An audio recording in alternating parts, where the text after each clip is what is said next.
all so very much. It is such a privilege to be here with all of you, and thanks to the organizers, the sponsors, and the hosts of this very important summit.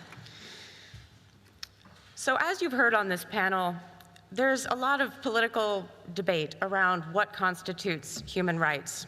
So where do we get our understanding? We've talked about the importance of agreement by consensus, the idea of internationally recognized human rights.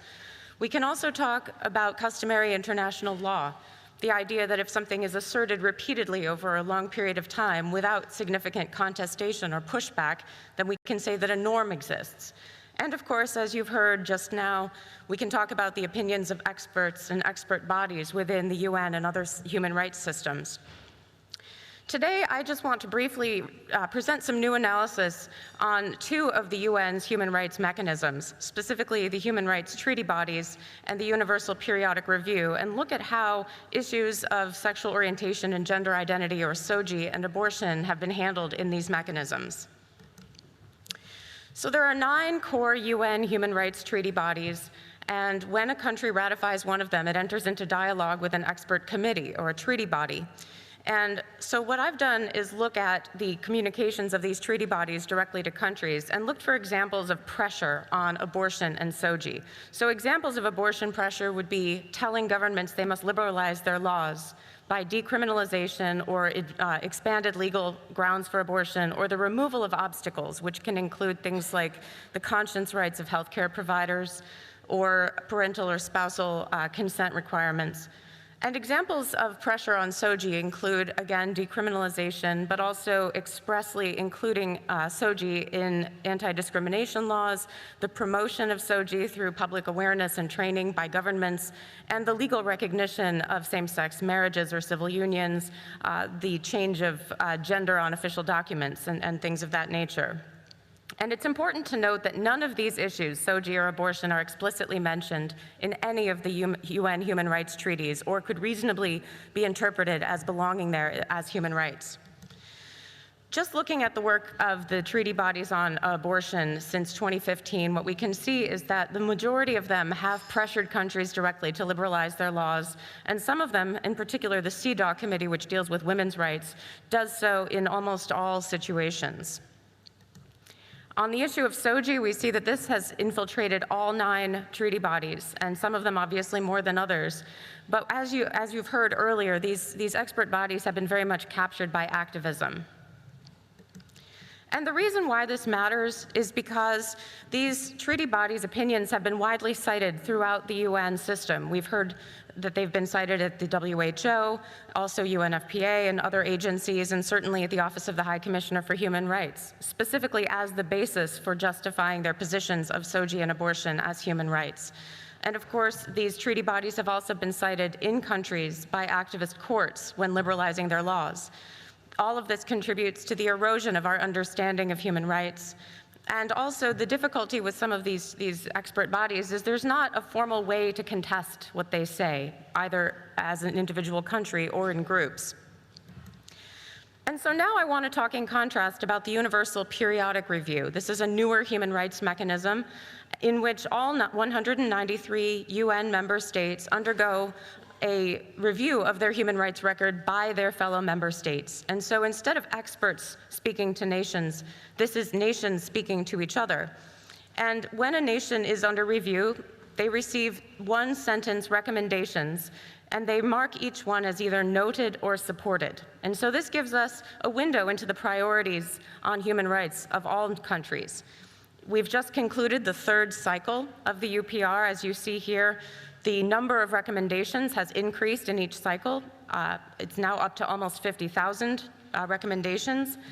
And as you can also see, about 3/4 of these recommendations are marked as supported by the recipient country. As you would expect, these controversial issues have also been raised here. Quoted in this book, a Swiss human rights attorney makes mention of the fact that some states choose to use the UPR as a way to promote controversial issues that have not become accepted as human rights, in the hopes that they will gain traction there. And we can see that this has happened with pressure on abortion and SOGI. However, we see that it makes up only a very small amount of all the recommendations at the UPR.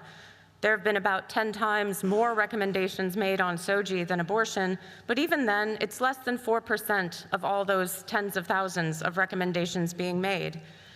And when these recommendations are made, they are accepted at a much lower rate than the average, about half of the average acceptance rate on these issues, and that has stayed constant through all 3 cycles so far.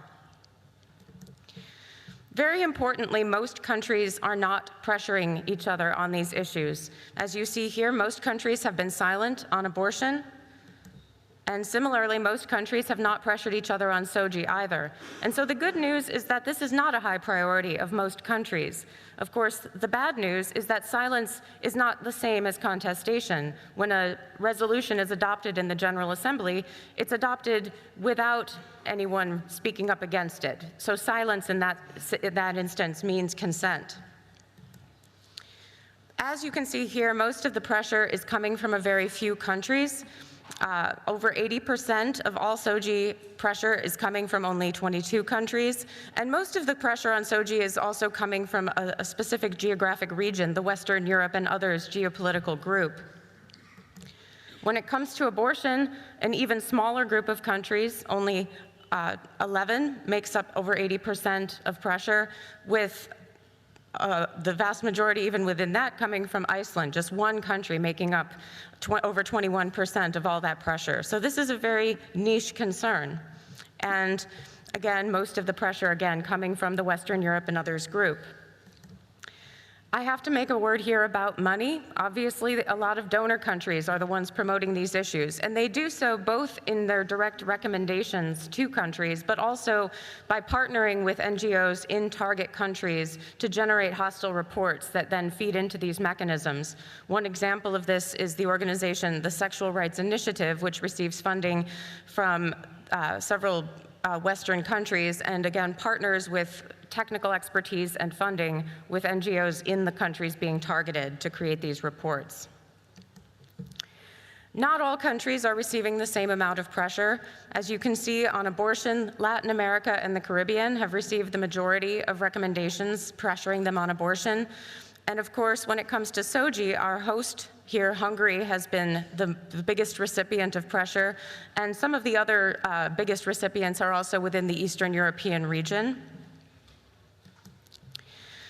So I wanted to look quickly to see what the responses to such pressure was from the countries that have signed the Geneva Consensus Declaration, and to give an idea of how we might operationalize the GCD in this particular space. And I was surprised, in fact, to see that compared to the average country, members who have signed the GCD were actually slightly more likely to have marked an abortion pressure recommendation as supported, and only slightly less on SOGI recommendations. So I would like to encourage all of those who represent countries that have signed the Geneva Consensus Declaration to push back more in this venue.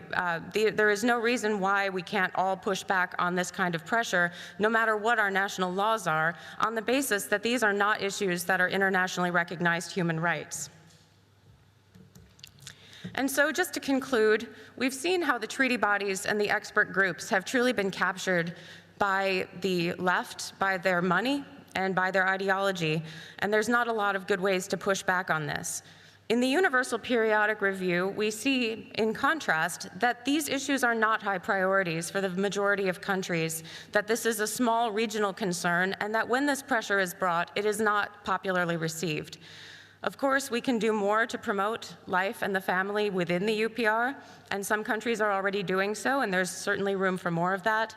But it's also very important to contest when SOGI and abortion are being presented to us in human rights venues, and to note rather than support those recommendations, just to show that these are not internationally recognized human rights. And of course, there's always greater need for civil society engagement as well, and for all of us to hold our governments to account and make sure we know what's going on when they are in the UPR process. And so with that, I'd like to thank you all for your attention. I'd be happy to provide country data as well. Thank you all very much.